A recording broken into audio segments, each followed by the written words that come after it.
Ну что, hello everyone, всем привет. Мы сегодня поговорим про быстрое прототипирование.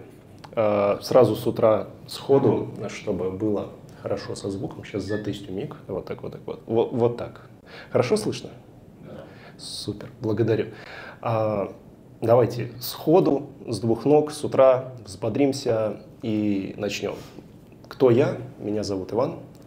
Больше 10 лет в R&D, в хардвере и больше 3 лет в Data Science, в LLM-ках и со всем, что связано с этим.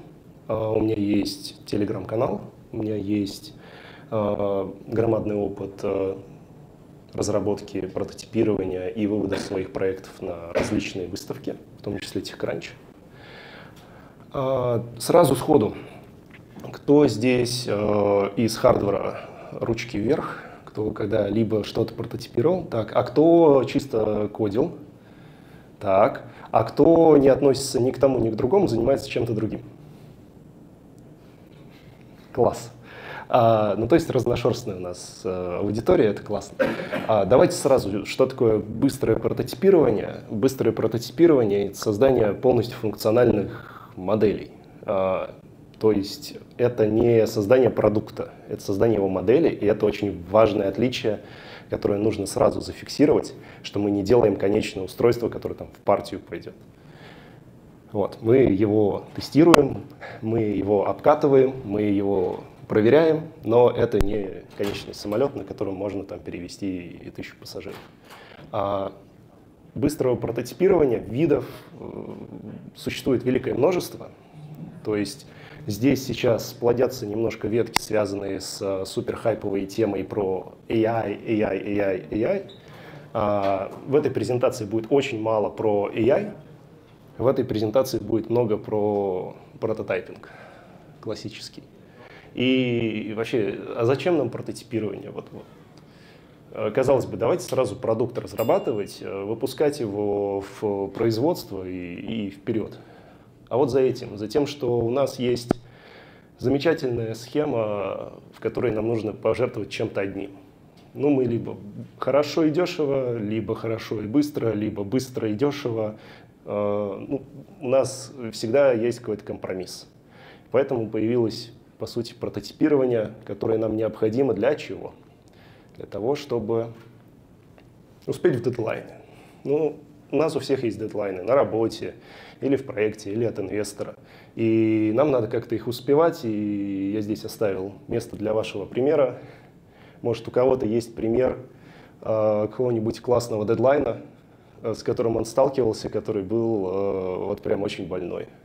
Кто-нибудь из зала? Давайте ручки. У кого были дедлайны, которые прям больно-больно? Нет? Вот, раз, два, так, класс. Остальные что, без дедлайнов работают? Завидую, ребят. В общем, вернемся в стародавние времена, когда у нас один человек мог все, и был великолепный Леонардо да Винчи, который изобрел все, что только можно было изобрести, и у него было очень много времени, и он был и философом, и художником, и механиком, и инженером, и технологом, и все, вообще все в одном. Вот. Что сейчас? Сейчас довольно сложно быть все в одном, но приходится все еще быть все в одном, особенно в прототипировании. И наша задача, по сути, стать такими Леонардо да Винчи своего времени, когда мы прототипируем какой-то девайс и сделать то, что мы можем прям во всех сферах, протестить все гипотезы.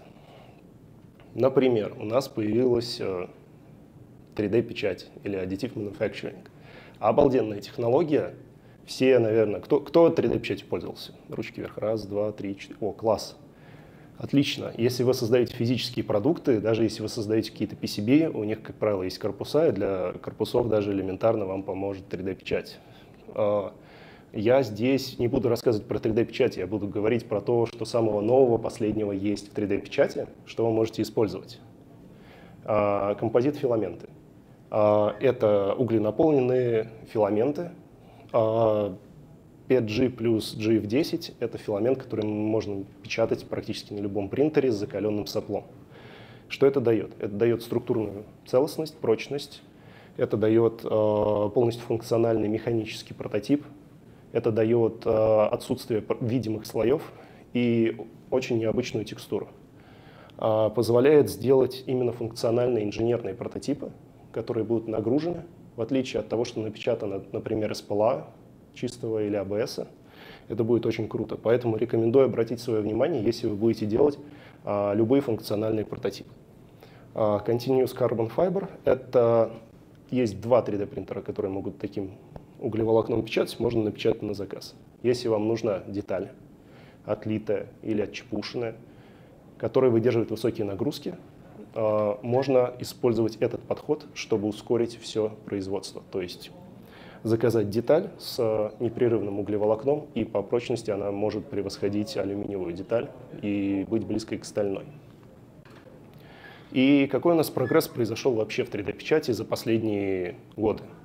В марте 2018 вышел Ender 3, самый популярный 3D-принтер, а в июне 2022 вышел Bamboo Lab, который заменяет, по сути, 4 3D-принтера. То есть прогресс идет монструозными темпами, и нужно следить за оборудованием, которое вы используете для прототипирования. Здесь про 3D-печать мы заканчиваем, мы переходим к PCB, прототайпингу.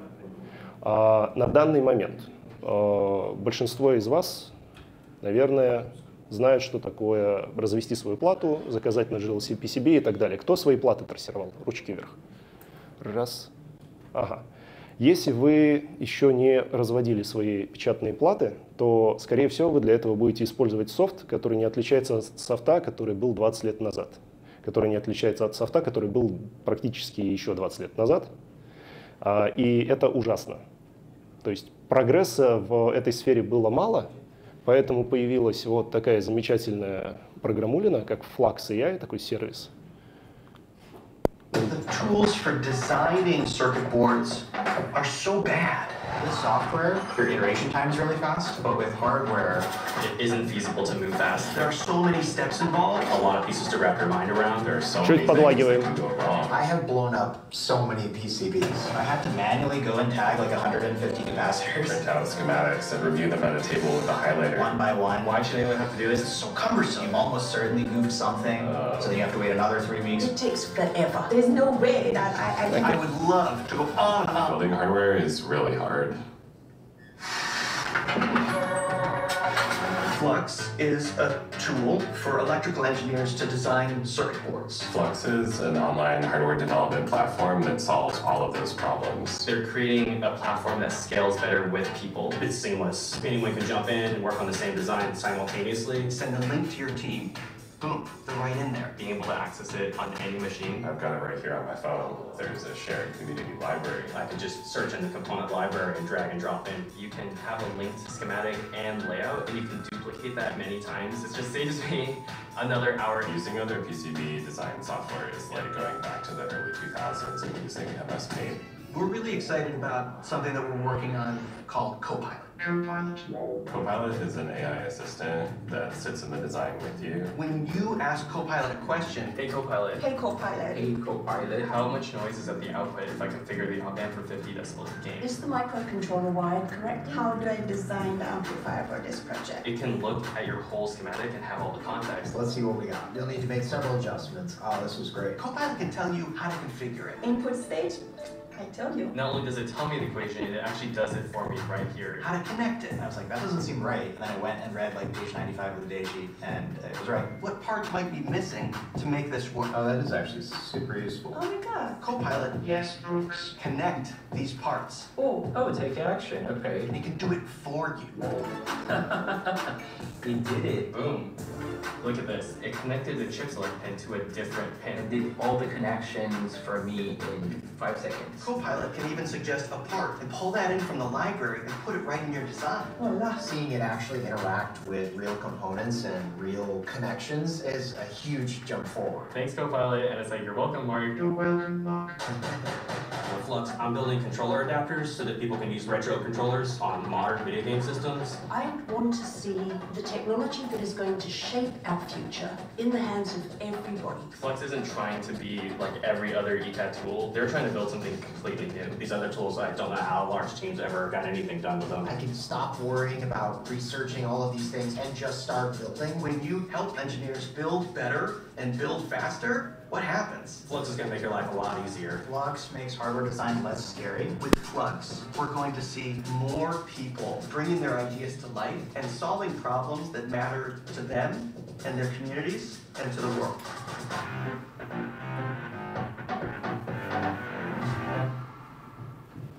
Вот такой суперский тул. Просьба не путать с видеогенератором Flux AI, который генерит видосики. Ищется в интернете по запросу Flux PCB AI. Так, едем дальше. Так, отлично. Вот здесь должно быть видео. Ага. Теперь то, что у нас происходит с CAD. То же самое. Сейчас разрабатываются проекты, которые позволяют сгенерить не просто модель, а целую сборку по промпту. Но это все еще в разработке, как правило, и не очень классно работает. Но уже определенные успехи есть. И CAD, которые позволяют сгенерить вам целую сборку, на пути на рынок. Я думаю, что это будет в ближайшие 2 года примерно появляться. Особенно сейчас Copilot внедряется в SolidWorks и другие CAD, в которых можно разрабатывать механику и тому подобное.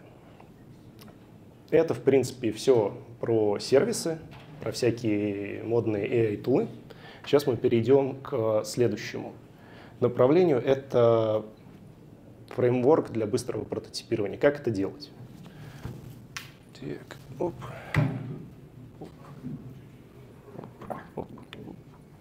Я сейчас вот это скину.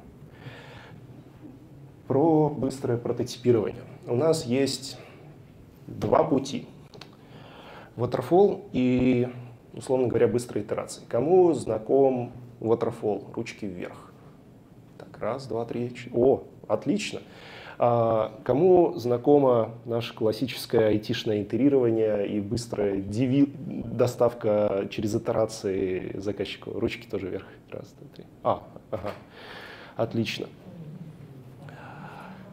Почему Waterfall хуже, чем итерации? Есть предположение? Кто-нибудь? Да, давай. Он менее гибкий с точки зрения получения конечного результата. Ну, можно так сформулировать, да. Еще. Медленный. Exactly. По Waterfall мы идем с самого начала. Мы собираем requirements, потом мы разрабатываем дизайн, потом мы делаем разработку в хардвере, потом тестирование, пару раз максимум, деплоим, и мы получаем одну конечную точку. И деливерим ее на рынок. Все. И если продукт получился хорошо, плохо, неважно, все, он остался на рынке, заново мы это проходить не можем, потому что все было очень дорого. Вся разработка шла вот прям по Waterfall, и все. И мы можем это повторить в следующей итерации продукта только. Через там какое-то время, когда он продастся, купится, и у нас появятся новые деньги. Здесь у нас история, которая вошла в IT. Поскольку нам не нужно много денег, чтобы вытащить это на рынок и произвести, мы можем быстро итерироваться. Сейчас появляется такая же возможность в хардвере, поскольку мы можем производить небольшие партии, мы можем производить on-demand. Мы можем использовать технологии вроде 3D-печати, мы можем производить PCB-шки на заказ, и поэтому мы можем каждую новую версию продукта выкатывать там, в процессе производства просто. Об этом и весь итеративный фреймворк. Плюс в разработке мы еще можем сделать несколько итераций внутри, до тестов. И поэтому мы получаем постоянно улучшающийся, изменяющийся продукт в процессе. Как Теслы, которые выкатывают на рынок, и в каждую пару месяцев там уже изменились опции, изменились комплектующие, появились какие-то новые фишки и так далее. Каждая новая Тесла, каждый месяц они что-то добавляют, ты даже не знаешь, что это уже другие чипы, другой хардвер, другой софтвер и так далее. И этот фреймворк нужно использовать для того, чтобы тестировать гипотезы и делать прототипы. Потому что прототип должен выполнять только одну функцию и тестировать только одну гипотезу. Это не должен быть полноценный продукт. Вот. Это про фреймворк. Теперь пойдем к практическим советам, что делать и как делать по прототипам и как вообще прототипировать. Так, тут будет много мемов. Надо определить, так, для начала, надо определить цели. Зачем вы создаете прототип? Прототип не создается с целью сделать продукт. Прототип создается с целью проверить концепт, провести функциональное тестирование, продемонстрировать для инвесторов. Это все разные прототипы. Демонстрация для инвестора — это не то же самое, что демонстрация концепта. Это не то же самое, что тестирование одной конкретной функции и так далее. Прототип может не выглядеть вообще как конечный продукт. Прототип закрывает только одну функцию. И наша задача — определить максимально узко этот момент. То есть чем уже мы определим, что должен делать наш прототип, тем лучше. Прототип не должен быть полноценным конечным продуктом. Прототип, если это какая-то коробка, из которой торчит куча проводов, но она делает свою функцию, это идеально. Если прототип тестирует дизайн, это должен быть просто очень качественно напечатанный дизайнерский прототип на фотополимерном 3D принтере, но он не должен функционировать. И так далее, и так далее, и так далее. У вас должна быть целая серия прототипов, которые вы разработали для разных задач, которые тестируют разные направления вашего бизнеса. Дальше, Lean Approach. Мы делаем минимальный жизнеспособный продукт. Если мы делаем MVP-шку, она должна закрывать минимально потребности пользователя. Она закроет потребность пользователя, при том, что оно выглядит фигово. Окей, это отличное MVP. Оно покажет на витрине дизайн этого устройства, что его захотят купить, что мимо прошел человек, такой: о, прикольно, хочу это приобрести. Это отличная MVP-шка. А обязательно собирать фидбэк. Вы делаете прототип не для себя. Вы делаете прототип для клиента, и вам нужно собирать как можно раньше фидбэк с early адоптеров, обязательно его формализовать и обязательно записывать. Очень многие, кто фигачит прототипы, вообще забывают об этом. Они делают его для себя. Я сделал 20 итераций, положил себе на полку, кайфую, я молодец. Удовлетворил свое эго. Никто их не видел, вот конечный продукт, клево, классно. Нет, прототип должен проходить через того, для кого он предназначен. Это очень важно. Обязательно используйте правильные тулы. Используйте максимально все возможности удешевить и ускорить этот процесс. Если вы пишете код, не пишите его сразу. Весь используйте low-код, no-код, используйте готовые брэдборды, используйте готовые комплектующие, используйте готовые PCB-шки. Нельзя брать и с нуля фигачить большую борду, нельзя с нуля брать и писать огромный проект, в этом нету никакого смысла абсолютно. Вам нужно создать довольно много итераций своего прототипа, чтобы найти правильное решение. И вам нужно не бояться итерировать. То есть если вы пошли разрабатывать хардверный продукт, готовьтесь, у вас будет не одна итерация. У вас не получится по waterfall провалиться и получить что-то хорошее. Самая главная ошибка всех начинающих стартаперов в хардвере – это попытка сделать с первого раза. Давайте мы соберем команду, запланируем сроки и по waterfall сделаем какой-то обалденный продукт, который у нас получится с первого раза, и мы его запушим на Kickstarter, соберем кучу бейкеров и будем молодцы. Не прокатит. Сколько нам нужно сделать итераций, о которых мы говорили ранее? Это же очень важный вопрос. Итак, меньше 3 – это очень-очень мало. 5-6 so-so, 10 – BM минимум. От 10 начинается вообще понимание, что вы разработали, что вы делаете и что нужно пользователям. Если вы сделали больше 30 итераций, уже хорошо. Это означает, что вы протестили достаточное количество гипотез и достаточно сильно изменили продукт под пользователя. именно это главный secret sauce хорошего прототипа, продукта в конечном итоге. И если вы фигачите именно прототипы, вспомним Дайсона, который запилил тысячи прототипов, прежде чем у него получился его восхитительный пылесос на циклоне. Пример одного из моих проектов. 4-координатный ЧПУшка для намотки филаментных углепластиковых труб полностью с софтом, с генератором G-кода. 2 месяца, по-моему, 11 или 12 итераций, прежде чем это все заработало. Это все еще прототип, кстати. То есть это не конечный продукт. Это прототип, который вот работает, выполняет функцию, которую он должен делать, наматывает углепластиковую трубу параметрически, которую можно, условно говоря, использовать для различных целей, там, от приводных валов до каких-то мачт. Помним про потребности наших конечных юзеров, нашей аудитории. Нам нужно очень четко удостовериться, что вот мы сделали прототип, чтобы протестировать какую-то гипотезу. Вот нам нужно прям из-под подвернуться и понять по каким-то метрикам, что это юзеру действительно нужно. Не спросить его, а прям понаблюдать за ним, дать ему попользоваться, позаписывать логи, посмотреть, оставить юзера одного в комнате с прототипом, когда он не знает, что это все записывается, уйти, типа ты ничего не смотришь, можешь что угодно делать, и юзер такой, типа, фигня какая-то, бросил на стол, там, сел в телефон рубиться. Это очень важная история, это про взаимодействие человека с вашим девайсом всегда.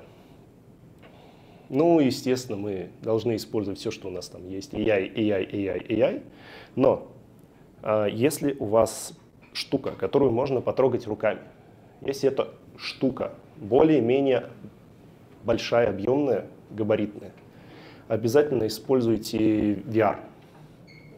Кто вообще VR хоть раз пользовался, там, трогал, юзал, там, в игры играл, ручки, раз, два, три.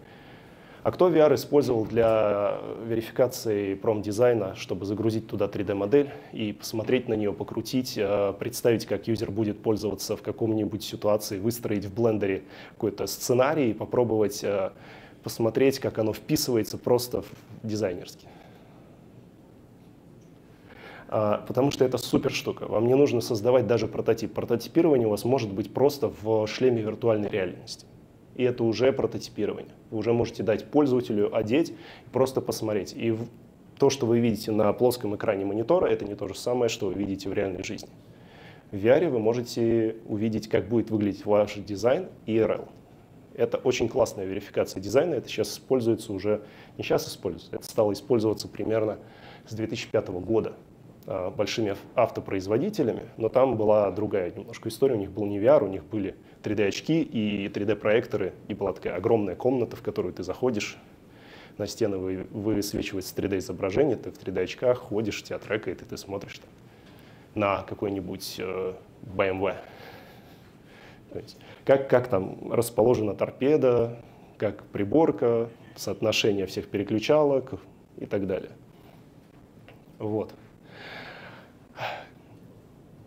Кто бы что ни говорил, вам придется это учитывать. Вам придется учитывать, как ваши PCB-шки влияют на природу, есть ли там свинец, из какого пластика сделан ваш корпус, можно ли это переработать и так далее и тому подобное. Углеродный след вашего продукта на массовом производстве может убить вас просто насмерть, потому что есть очень много юридических и законодательных актов, особенно в Европе. И если, например, вы производите свой классный, замечательный, великолепный продукт в, скажем, Китае, то вам придется очень сильно доказывать, что у вас не было каких-то лютых выбросов при его производстве, у вас будет, может быть, налог на гринхаус-эффект и так далее. Самое классное, что прототипирование не заканчивается после того, как вы сделали запуск уже своего продукта и начали его производить. Вам нужно будет продолжать работать с обратной связью от людей, менять свой продукт, итерировать его И там целая история после запуска. Теперь пойдем чуть более узкоспециализированные типсы. Те были general, в общем. Чуть-чуть более узкоспециализированные, это не совсем явно. Мы должны создать вообще в команде, в компании культуру экспериментов. То есть мы должны поощрять то, что у нас наши разрабы что-то создают и что-то пробуют. То есть разраб пошел, прикрутил что-то к прототипу, сделал какую-то новую фичу, что-то сжег, что-то взорвалось, и это классно. Это нам дает возможность расширить наш взгляд на вообще продукт. Мы должны поощрять эксперименты на этом этапе, потому что нам нужно охватить максимально разные гипотезы, не максимальное количество гипотез, они должны быть максимально разные. Поэтому если у нас команда разношерстная, это очень хорошо. То есть если пришел дизайнер и говорит, блин, у тебя плата как-то вот выглядит вообще некрасиво, вот зачем? Ты такой, блин, она будет в корпусе, мне пофиг, как она выглядит. И у вас какой-нибудь конфликт. Это хороший конфликт. В конфликте рождается истина. Он вас задолбает, вы такие сядете, блин, все, задолбал передизайниваю плату, начал передизайнивать, понял, что можно сделать все намного круче, перефигачил ее, она стала дешевле, выкинул какие-то компоненты, развел по-другому, удешевил продукт и добавил новую фишку. Обязательно нужно общаться междисциплинарными командами. То есть я вот помню, на 3-м курсе к нам приезжали из Германии женщина, которая собирает команды разработки под платформы BMW, Mercedes и так далее. Это примерно человек 8-12, которые сидят в комнате, которая выглядит как центр управления полетами. И это люди со смежными специальностями. Всегда. То есть если это инженер, то он еще дизайнер. Если это дизайнер, он еще какой-нибудь там художник, иллюстратор. Если это какой-нибудь, допустим, дизайнер, он может быть еще программист, фронтендер или бэкэндер даже. Обязательно 2 диплома из смежных специальностей, причем могут быть даже не технические. Надо вовлекать пользователей в процесс прототипирования. Это очень необычный подход, он называется co-prototyping. И здесь решает 2 вещи. Комьюнити, которое вы соберете в свой проект. То есть у вас обязательно должно быть какое-то хакерское комьюнити, в котором вы участвуете. Кто участвует в каких-то хардверных комьюнити, есть ли такие люди? Серьезно. О, боже. Надо срочно исправлять эту ситуацию. Подписывайтесь, ставьте лайк, объединяйтесь, приходите прототипировать. Вот. Пользователь, когда он вовлечен в процесс прототипирования продукта, он может накинуть тех идей, которые вам даже в голову не приходили.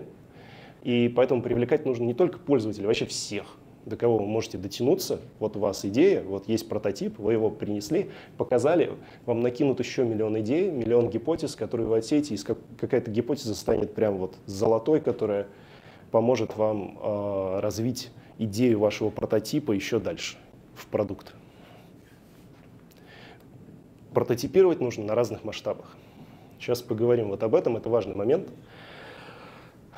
Если мы хотим прототип строить от детальки, это очень маленький скейл. Если мы хотим строить прототип продукта от его, как им пользуется конкретно человек, вот одной фишкой, это другое. Если мы смотрим на это как на экосистему, как наш продукт вписывается в его жизнь, и с чем он взаимодействует, с какими устройствами еще, и как это все связано, как это вписано в его повседневность, это другой скейл. И это очень важно. То есть прототипировать нужно как бы подниматься от уровня микроэлектроники выше и смотреть на большой скейл. Потому что если мы не упустили что-то, что связано с технической стороной, мы можем упустить что-то, что связано с поведением пользователя, и у нас не вписывается вообще никак наш продукт, например, в экосистему, которая уже создана другим производителем, и даже если он супер крутой, замечательный, мы просто не сбоку, мы не можем органично вписаться в повседневное существования этого продукта в жизни человека. Используйте прототипирование как инструмент обучения в проекте, в команде и свой собственный. Когда мы прототипируем, мы строим миллион гипотез, и мы ищем новые технологии с рынка. По сути, мы не можем взять разработчика и сказать: так, короче, у нас проект, вот бюджет, вот, короче, нам надо за 3 месяца сделать прототип, который вот будет классный, все, вот мы выпускаем, давай. Одна итерация, один прототип, погнали. Это полный фейл. Так не работает. Вы, когда создаете прототип, вы закладываете бюджет на то, что команда вообще никогда такого не создавала. Она учится строить прототипы даже, не говоря уже о том, что она учится делать эти технологии. Вы не можете взять специалиста и попросить его что-то разработать, только если вы не разрабатываете это, не знаю, вот, бумажный стаканчик, и вы хотите выпустить бумажный стаканчик там с другой надписью. Если это уже существует на рынке, если это уже common продукт, если вы все, что изменяете там, надпись, цвет, не изменяя никакого функционала, не изменяя никаких технологий, не изменяя вообще ничего, тогда да. Если вы создаете новый продукт, которого не было на рынке, с новым функционалом, готовьтесь потратить очень много денег на R&D и итерации. И в прототипировании, даже если вы создаете продукт, который, ну вот, я не знаю, я хочу создать кликер, у которого будет микрофон внутри, например. Ну а зачем мне? Вот? У меня 2 вот устройства, хочу, чтобы у меня на микрофоне был кликер. Давайте типа сделаем прототип сейчас, привяжем. Вот кого мне нанимать? Мне нанимать инженера по звукоакустике или мне нанимать инженера по кликерам, который их создавал? Я их даже если я и того, и другого найму в компанию, это будет какой-то Франкенштейн из 2 продуктов, и они могут даже не сработаться. То есть, чтобы создать новый продукт, им нужно будет научиться элементарно вместе работать. Очень важный момент. Разные прототипы создаются для разных групп пользователей. То есть, ну, предположим, у нас тот же кликер. Вот есть бизнесовые пользователи кликеров, а есть бизнес-тренеры, а есть коучи всякие. Это разные группы людей. И для разных групп людей нужно, по сути, разный продукт делать. Но это фиговый пример, потому что ну, всем надо кликать слайды, никакой разницы. В принципе, нет. Можно взять что-нибудь посложнее. Ну, к примеру, те же смартфоны возьмем. Почему их так много, таких разных, с разными диагоналями экранов? Да потому что элементарно для людей с маленькой рукой нужен маленький смартфон, для людей с большой рукой нужен большой смартфон, лопата. Потому что они не хотят себе покупать планшет. Они лучше себе 7-дюймовый iPhone купят последний и будут на нем все смотреть. Поэтому прототип должен быть не один, а несколько. И вы эти группы пользователей должны найти и прям вот дифференцировать между собой. Есть отдельная категория в пользователях, так называемые edge-юзеры. Ну, короче, это там, где заканчивается наш спектр пользователей. Это, например, early адоптеры или всякие фрики, психи, которые купят ваш продукт, и первым делом они что сделают? Вместо того, чтобы им пользоваться, они его возьмут, разберут нафиг и подключат туда какой-нибудь лог-анализатор и начнут смотреть, как вы код написали, что у вас за протоколы там.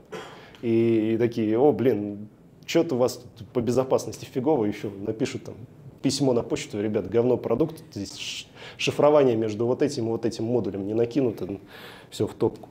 Вот это edge-юзеры. Они могут купить ваш продукт чисто вот поиграться с ним, там, его расковырять, взломать, там, что-то с ним сделать.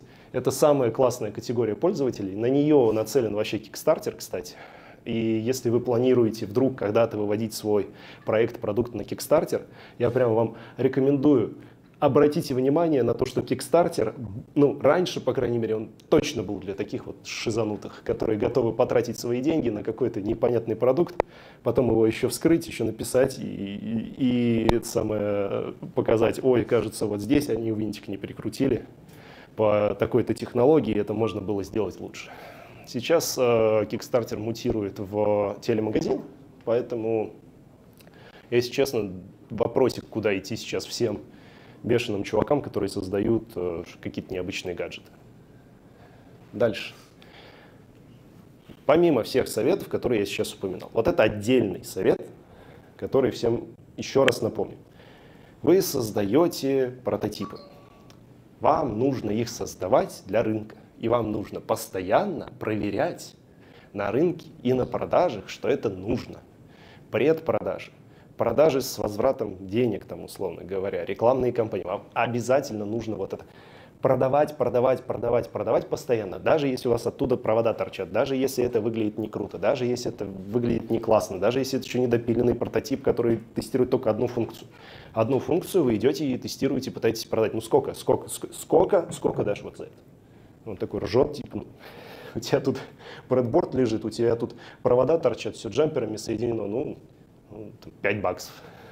Я такой, окей, классно, плата у меня стоит полцента, корпус у меня не стоит ничего, а бумажку, инструкцию напечатать стоит еще полцента. Значит, я в прибыли, сколько там, от $1 я получаю, значит, $4. Из этих $4 мне сколько нужно рекламы на маркетинг. Взяли, посмотрели, все это посчитали и постоянно делаем эти расчеты. Заземляемся, потому что мы можем нафантазировать в процессе прототипирования очень много. Есть исключения, которых не касаются все те советы, о которых я рассказал. Это отдельные направления. Это хардтех, спейстех, биотех, агрокультурный тех, хелтех, гринтех, клинтех, фудтех. Почему так много исключений? Потому что в спейстеке вы не можете создавать прототипы в традиционном понимании. Они слишком дорогие. Вы просто разоритесь. Поэтому там у вас прототипирование, это не прототипирование, это симуляция. Поэтому, если вы запускаете ракету на Луну, у вас есть там, один шанс ее запустить. Поэтому вам нужно будет что? Делать симуляции. То же самое со всеми остальными. Биотек это и хелтек — это отдельное направление, сертификации, FDA, прохождение клинических испытаний, и пайплайн там у всех свой всегда. И гринтек, клинтек, фудтек, вот каждое из этих направлений, оно требует отдельного специфического подхода. Поэтому обычное прототипирование здесь очень мало применимо. Здесь больше применимо money printer go брррр и попытка все это дотащить. Как правило, очень сильно связано с государством, очень сильно связано с всякими инициативами, финансированиями, программами там, до какого-то энного десятилетия в будущем и тому подобное. Поэтому если вы что-то из этих сфер задумаете делать, миллион раз подумайте, если у вас достаточно кэша, связей и лет 20 времени на все это. Теперь вот, про что все забывают, когда идем в прототипирование? Все забывают про уровень проекта. Что такое уровень проекта? Давайте там, с прототипированием, я все, вернусь к кликеру. Спрототипировать кликер — это вопрос там, недель.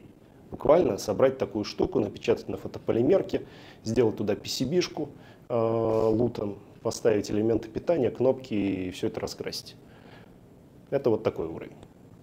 Если вы хотите собрать электромобиль, это уровень космический практически, близко к этому. Потому что у вас тысячи поставщиков, десятки тысяч деталей, безумная сложность проекта. Поэтому помните про уровень проекта, когда вы его начинаете. Это очень разные истории. То есть прототипирование, оно касается не всего продукта целиком, а какой-то его части. Если вы хотите какой-то электромобиль, то вспомните, как в долине делали самопилотируемые электромобили. Их делали следующим образом. Брали какую-то тележку, из алюминиевых профилей собирали там колеса, какой-то руль что-то присобачивали, очень кривое. Но прототипировали они только систему компьютер-вижена, вычислительный модуль и энергопотребление. Все остальное, как оно там ездит, какие там сиденья, как выглядит, какой там дизайн сал, этого вообще не было. То есть это была вообще там, такая рохля на колесах, которая сама едет. Вот. Дальше на чем все срубаются? На сертификации и на патентах. Еще раз напоминаю про какие-нибудь там хелтеки. Вы сделали лекарство от рака, удачи. Лет 7, а то и 10 вам его проверять. Просто вам не дадут его проверять. Вам нужно будет пройти кучу клинических испытаний, чтобы получить какой-то минимальный сертификат, чтобы продолжать. И это нужно заложить. И патенты. То есть вы что-то разработали, такие, вау, мы разработали классный продукт, выпустили его на рынок, и что-то мы забыли запатентоваться. И уже китайцы на Алиэкспрессе штампуют это миллионами. А вы такие, ой, мы же такую классную штуку придумали. Знаете, с чем такая штука была? С ховербордами вот этими, которые как сегвей двухколесный. Это придумал один американец, выпустил на рынок, потом такой, ой, кажется, китайцы сделали сотни тысяч таких же ховербордов. На этом я заканчиваю про фреймворк и про прототипирование. Вот, если перед тем, как я перейду к вопросам, я скажу, что есть один суперский фильм, который относится к дизайну, в мировом понимании дизайна, что дизайн — это все, это буквально прототипирование всего. Вот. И это один из лучших фильмов, который объясняет от царя Гороха, как у нас происходила именно революция. То есть дизайн — это не дизайн. Дизайн — это про разработку от материала, от технологии производства до конечной продукции. То есть есть даже еще отдельный фильм, как у нас эволюционировал стул за все вот наши столетия, когда у нас появлялись новые материалы, новые возможности для производства. Очень рекомендую его посмотреть, кто не видел. Скачать. Это, по сути, лучшее пособие для человека, который будет делать любой осязаемый продукт, который можно потрогать ручками. Если есть вопросы, задавайте. Я тут. Давай. Как не сорваться с прототипирования в преждевременной оптимизации? Когда вот этот вот момент, все, мы уже делаем продукт, а не пытаемся его улучшить. Есть у Илона Маска на это отличное высказывание, это прям гуглится. Илон Маск about optimization. Прям вот возьми, загугли, я не хочу перевирать его слова, он идеально разложил. По полочкам супер доступно. Вот прям сейчас ищи там на ютубе там вот такой короткий отрезок там, на несколько минут. Там все объяснено, вот почему, как, на каком этапе и зачем. Это очень хороший вопрос, вот прям отлично. Еще какие-то вопросы? Можете про свой проект рассказать, там, чем занимаетесь, буквально вот все.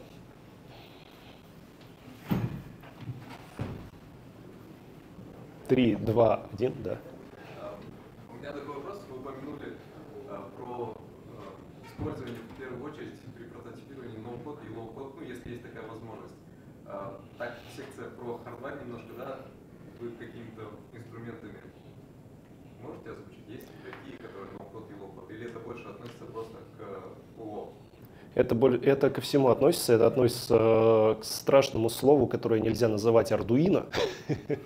Это относится к платформе, я не помню, как она, немецкая такая, Fritz, как это называется, в которой можно собрать просто визуально ваш проект и потестить, не собирая его на брэдборде. Она глючная, она фиговая, но идеально подходит для того, чтобы что-то пособирать простое. И самое главное, упрощать. Я поэтому говорю, вот в чат GPT заходите, напиши мне там на Arduino быстро программку, залил ее в какую-нибудь плату, сделал и такой, так, значит, я понимаю, что у меня есть здесь вот эти ограничения. Когда вы делаете прототип, вы собираете не только возможности, вы собираете еще limitations. И там начинается борьба, как их обойти. Как обойти это ограничение? Там, на производительность нужен камень мощнее, а у меня, значит, код будет сложнее, другие либо, другой производитель и так далее, поехали. То есть, условно говоря, начинали с Arduino, продолжаем STM-кой. Под STM-ку нужно писать код на Хале или LL, а дальше продолжаем, нам STM-ка не очень подходит, у нее Bluetooth фиговый, а Bluetooth хороший, это Nordic Semiconductor, у Nordic Semiconductor свой SDK, этот SDK нужно качать, он постоянно меняется, его нужно изучать, поддерживать. Специалистов под этот SDK еще меньше, а как это можно обойти, и так далее, вот эти итерации. Это уже если мы примерно внутри замкнулись прототипы и решаем технические моменты. Спасибо. Да. А какая платка будет лучше? SVM или BIM? Если есть такие... Полевые условия, Можно без обид. Можно без обид только, я честно, жестко отвечу. Если у вас такие вопросы, вам нужен embedded разработчик, который вам объяснит вообще, чем это все отличается и зачем оно надо. Да, потому что это разных классов чипов вообще. Да, то есть нужно консультацию обязательно запросить у человека, который в этой сфере уже очень давно. Это, то есть специфично под вот вашу задачу вам нужна консультация. У вас запрос там на консультацию. Нужно сейчас с вами садиться и собирать ТЗ под вашу задачу полностью по пунктам и смотреть, что вы хотите делать. То есть техническое задание писать по факту. Ответил на вопрос? Спасибо. Да. Я, Алена, перешла из хардвер-разработки в софтвер, но когда я работала в хардвер-разработке в международной компании, там была такая серьезный подход к прототипированию. Никаких макеток, делали сразу печатную плату, закупали компоненты, писали прошивку на C. Но начальство давало мало времени на итерации прототипирования. Это был промышленный защищенный монитор, чип RTD2660, если кому-то интересны подробности, такой же, как в обычных офисах. Там функций было чуть больше и корпус крепкий, прочный. Если с первого раза вот эта вот плата что-то не так заработала, то начальство уже говорило, давайте производство пускай все найденные ошибки исправьте, а одной итерации не хватало, и в результате сырой продукт пошел в продажу, а меня оттуда за низкое качество выгнали. Вот вопрос такой, а что делать, когда начальство вот так вот подгоняет, давай быстрее, чтобы все сразу заработало? Менять работу.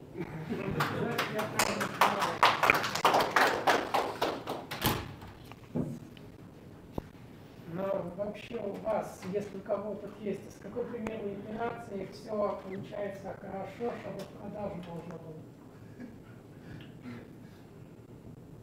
Число, пожалуйста. С первой. А вот Не. можно тоже вопрос похожий, только с точки зрения отношений не внутри как команды, а как поставщик и заказчик. Я занимаюсь 3D-печатью, у нас много есть заказов с разработкой корпусов под электронику, и там примерно такой же процесс. Клиенту нужно быстро и сейчас. Нам интересно доработать продукт до какого-то более-менее нам нравящегося качества. Не всегда понимает заказчик значение прототипирования в этом отношении. Вот как здесь ему объяснять, это какое-то, не знаю, как пропагандирование, что ли, или что нужно делать? Делом объяснять. Если заказчик еще не прошел этот путь, он его в любом случае пройдет. Я хочу тут вернуться к слайду, что это все-таки про обучение. То есть у меня есть там слайд. Условно обучать свою же аудиторию. По сути, вы занимаетесь тем, что вы за свой счет обучаете свою же аудиторию. Вам не нужно этого делать, вам нужно обучать ее за ее счет, поскольку вы коммерческая компания. Если они хотят быстро и качественно, если они хотят сразу получить результат, пускай они его получат. И поймут, какое качество они получат за такой срок, с таким количеством итераций. Когда они сделают 2-3 итерации, до них начнет доходить, что если сделать больше итераций, качество будет лучше. Вот и все. Тем более итерации они будут делать, скорее всего, не с вами, а с вашими конкурентами. Они поймут, что будет, если они будут проект перекидывать на разных заказчиков, что будет, если контекст будет постоянно меняться и так далее. Либо они сдохнут, либо до них дойдет, они придут к вам на длительное сотрудничество и уже будут с вами делать итерации. Такие кейсы уже были. Да. Я бы у них попросила печатную плату у ваших заказчиков, чтобы они дали такую плату, которая точно в корпус войдет в качестве образца вместе с ее 3D-моделью со всеми размерами. И еще образец какой-то корпуса, пусть они его хотя бы из бумаги слепят, чтобы вы видели, как оно выглядеть должно. И изнутри, и снаружи. Вот такие требования выдвинуть, если они хотят, чтобы все с первого раза получилось хорошо. Очень хороший на самом деле совет. Вот не брезгуйте такими вещами, как слепить из пластилина, собрать из говна и палок, склеить из каких-нибудь подручных материалов, это самый дешевый способ прототипирования, и его нужно использовать, и им нельзя пренебрегать. Если у вас появилась идея, папье-маше и погнали. Это без шуток, это реально серьезно. То есть, если мы говорим про прототипирование дизайна автомобилей, дизайнеры, которые приезжают в Милан, ну, понятно, какие марки автомобилей, они сперва несколько месяцев на улице намывают автомобили руками. Зачем? Они должны эти формы языком вылезать, они должны на подкорку сесть все, чтобы человек понимал, что он делает и какого это просто элементарно габарита. Если человек в детстве играл в лего, ему будет сильно проще прототипировать. Если использовал пластилин и все остальное, это навык, и он очень важен здесь. Если мы работаем с физическим миром, если мы работаем с виртуальным миром, у нас нету никаких таких серьезных ограничений. Стоимость итерации софтверного ПО около нуля, ну просто его раскатать, там, ну, кнопку нажал, у тебя пайплайн настроен, CI/CD, все нормально. А с хардвером не так. Вам, чтобы заделиверить физический продукт, его нужно физически доставить до потребителя. Это бешеные затраты. Все хардверные проекты, они ломаются и рубятся на банальные вещи, на доставке. Если вы собираетесь пилить свой физический продукт, первое дело, найдите себе партнера, там, не знаю, коллегу, либо прям в проект затащите человека, который логистикой занимался, знает, что такое перевозки, грузоперевозки, доставка и все, что с этим связано. Потому что это безумно дорого, это безумно сложно, и есть в логистике 6 этапов. Складская, комплектовочная, я все не вспомню, там прям вот 6 пунктов, которые нужно знать там наизусть. И это все деньги, деньги, деньги, деньги, деньги, деньги. Вот такой комментарий. Да? Я студент, я на Computer Science, и просто понял, что помимо того, что просто хочу светить перед монитором писать код, мне как-то больше интересна еще также хардверная часть. Вопрос следующий. Как не утонуть в интернете во всем этом разнообразии советов и всего остального, с чего начинать, как это вообще двигаться?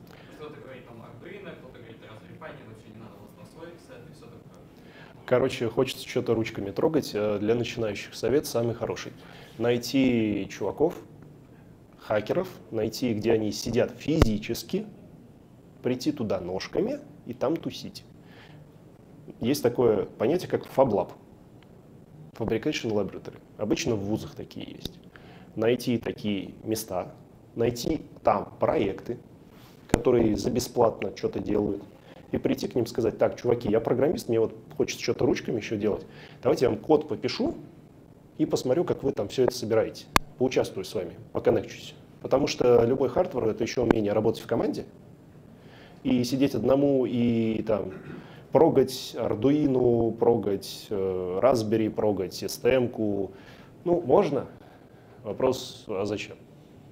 То есть мотивация. Она очень быстро закончится, а вся разработка продукта — это огромная часть этого, это про общение и умение работать в команде. То есть у тебя не получится заниматься хардвером там, просто для себя, это будет, ну, хобби. Условно говоря, можно там смотреть YouTube-каналы, повторять за ними и, ну, чему-то, да, научиться embedded разработке. Но когда ты студент, у тебя задача сделать себе максимально широкий кругозор, потрогать все. Вот ты сказал, как не утонуть вот во всем этом? Никак. Тебе надо утонуть во всем этом. Тебе надо попробовать потыкаться во все. Ты должен везде продолбаться, везде не получиться, и потом в чем-то у тебя получилось, в этом это получилось, в этом то получилось, у тебя начнет складываться представление о сфере, и ты тогда сможешь уже выбирать. Как ты можешь выбирать, если ты не знаешь, что это вообще такое?